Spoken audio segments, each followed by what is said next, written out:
Oh yeah. Thank you. Thank you for being here today. And in the episode today, I want to talk about peace and contentment within ourselves. Lately, a lot of things been going on, and recently I did the thing. I did the thing that I was most afraid of. Yeah. And I did it. And it was a mess. It was not pretty. It was not what I expected. But I did it anyway. And I am now just feeling so much lighter. And I've come to realize that in the end, it is not the outcome that defines you or your peace or contentment. It's the fact that you face the fear. It's like once I realized that I don't need any result or outcome to be content, then I'm already there. I know it sounds so confused, right?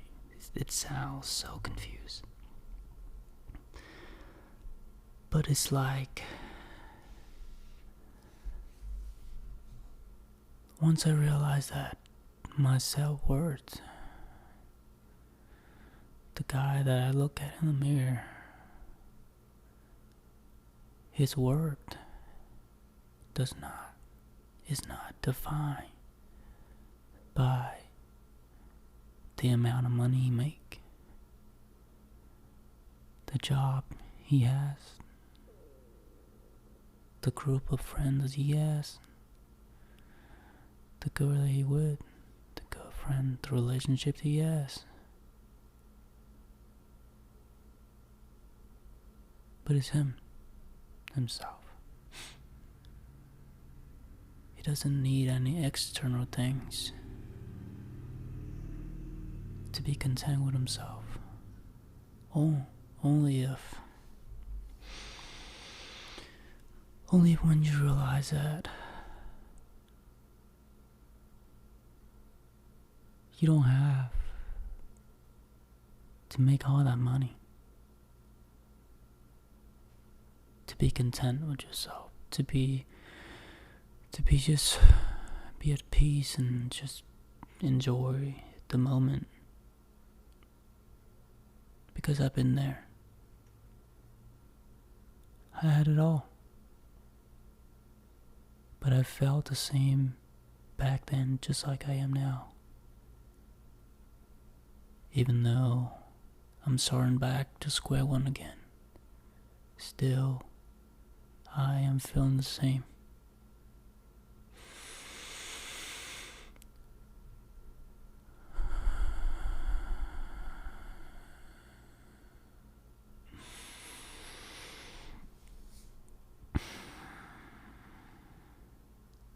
And just like everything else, whether it is a job that you wish you have, but you don't have, and you're working at the job that you don't want, which is where I am right now, it's alright.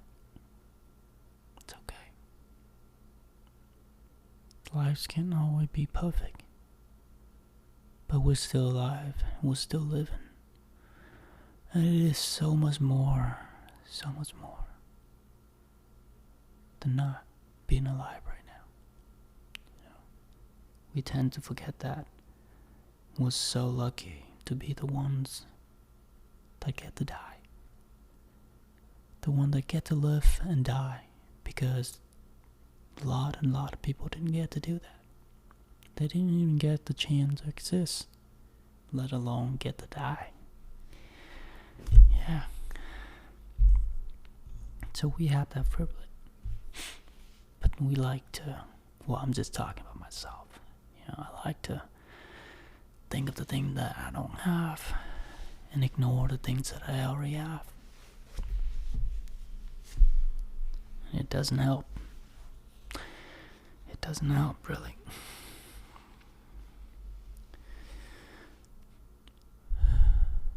Just like the relationship or the girl that I went and talked to. I don't really have the need to hope or to try to make it work between me and her, really. I believe that if it's meant to be, then it'll be. And if it's not, then it's not. If she's into it, she will. And if she doesn't, then it's not then. Because we all want to live our best life. And yeah, whatever make she feels happy, I hope she do it. And I hope I do that too. And I don't have to force anything to happen. Whatever come, will come. And I'm slowly realizing that I really don't need anything to feel content and peace within me, and even happiness. It's like I'm keep on telling myself that happiness is elsewhere. Happiness is once I get the girl, I get the job, I get the money, I get the time to travel. I get this and that, this and that. It's like happiness is on the other side of those things. But it could be. Or it could be found right here, right now. If I choose to be thankful, choose to be content with all of the things I have now, and realize that I am lucky. I am lucky to be alive. I'm lucky to be living in a country where there's no shooting. Well, there is, but not like in Gaza or Israel. They're shooting each other, at war with each other. No, I'm safe here. I don't have to worry about who's gonna bomb somewhere nearby, or having to, looking over my shoulder to see if anything behind me or stuff like that. We have the privilege, I am at the privilege to live in the United States. And it's safe here. I have the luxury to eat good food, stay in a warm place, hot shower, a running toilet, a fridge, a kitchen, a TV, a couch, everything. And if I was one of those kids that live in Gaza and they get to live this life that I'm living, they'll be fucking happy every single day. Because they know what it's like to be suffering. They know what it's like to be scared to death and having nowhere to sleep at night. Have to sleep in a tent. Don't have a toilet to take a shit. Don't have a place to shower. Isn't that sad? And here I am worrying about if I'm ever gonna get out of the damn job. Worrying about if I ever gonna make the money or get the girl or get the friends. Things like that. Now I'm really thinking about it. It's really pathetic, It's fucking pathetic of me for trying to look for those things while having all these things that I already have. Like shit.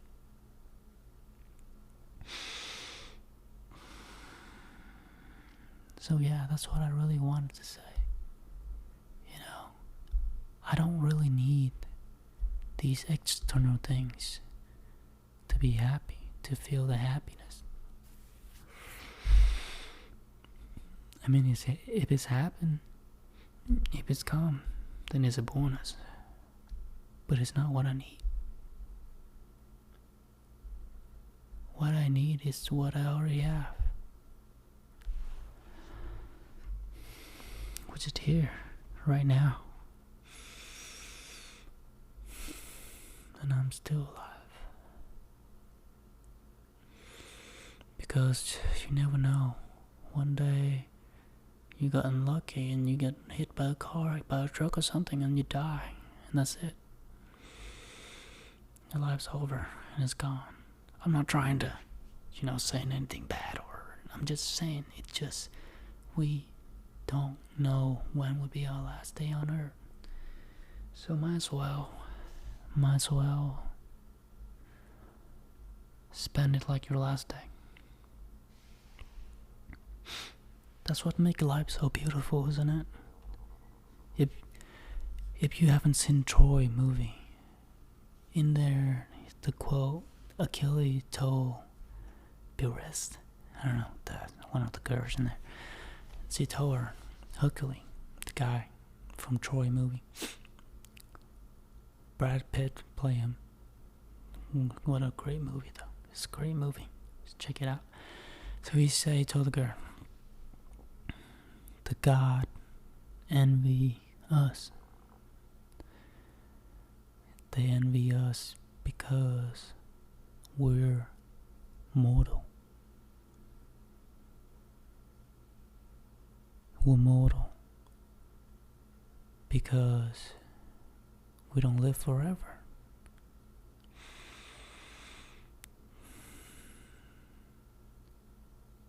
We're mortal. That means that we are doomed. So everything that we have is precious. Because any moment could be our last. I don't remember the exact word that he said, but this something like that. Yeah. It's like the God, they live forever. There's no end to their life. So like things aren't as precious because they don't lose them. They will not ever lose them. They will always have them. So it's not as precious, it's not as, it's great. But us, mortal, we know that we're doomed. We're doomed to die one day. We just don't know. So these things that we have, they become so much more precious. Like your family, your mom and dad, grandfather, grandmother. One day they're gonna disappear from the face of the earth. And knowing that fact make it even more precious. And we appreciate them more, and the moment that we spend time with them is just more. It's just more. Just more.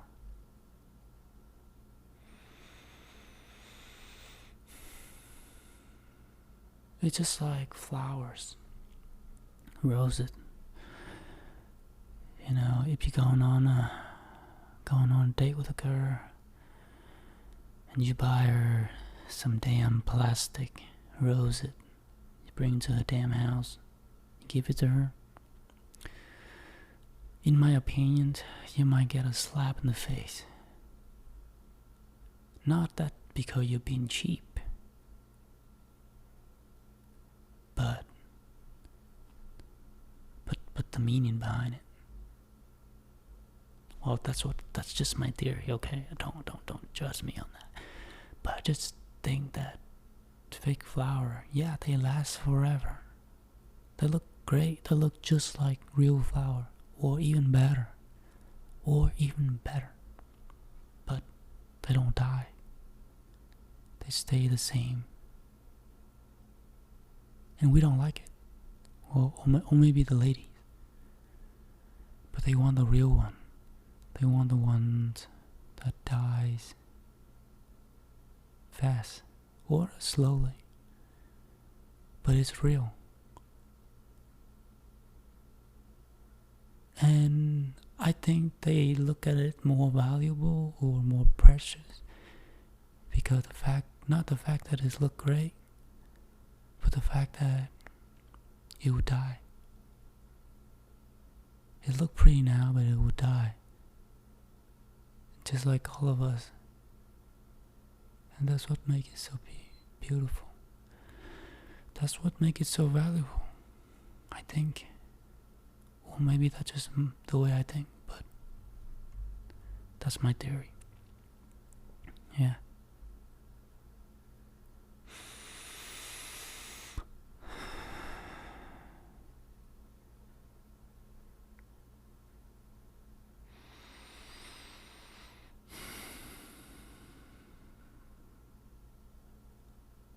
Isn't that great to think about it?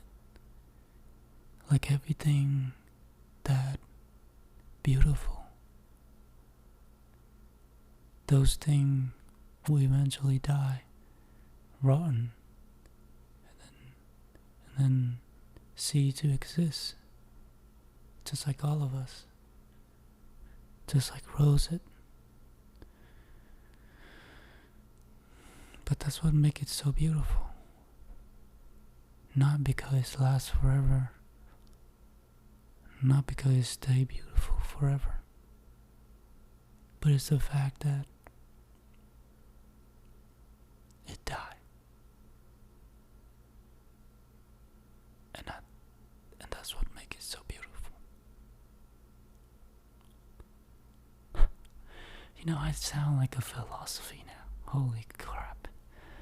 But isn't that true? That when we realize that things don't last forever, once we realize that something is scary, something that is slipping away from your palm, all of a sudden they become more precious. I'm gonna be honest with you. If I did not know that the girl that I wanted to ask out to go on a coffee date. No, not date, just a casual meetup, just a coffee.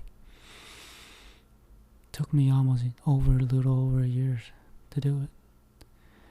And I don't think I would ever do it if I didn't know that she is leaving soon. She is leaving this town and go to a big city to work.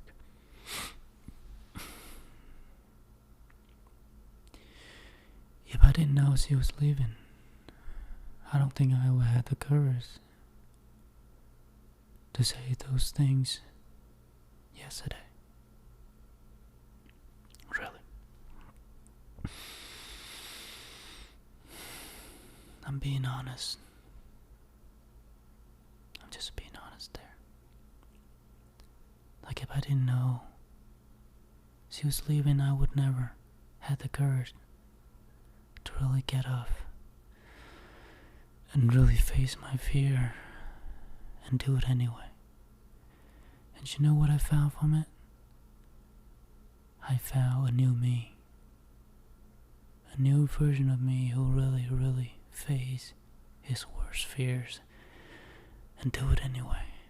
And I felt great. And I thanks her for that.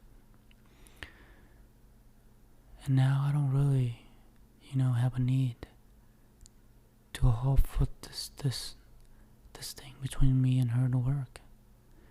You know, if it's meant to be, then it will be, and if it's not, then it's not. But at least I know that I took my shot. At least I know that one day I'll die, and I won't look back to these days and live with the regret of not saying what I wanted to say or do what I wanted to do. So I'm just glad that I did it. You know, just a little thing like that taught me so much. From what I've ever learned from school, college, high school, middle school, elementary school. Really, just these simple things in life. Gosh, it's over 20 minutes now. You know, sometimes you just talk, and you just forgot that the time is slipping by so quick. But I guess I gotta cut this short now then. Thank you so much for listening, and I hope I'll see you in the next one.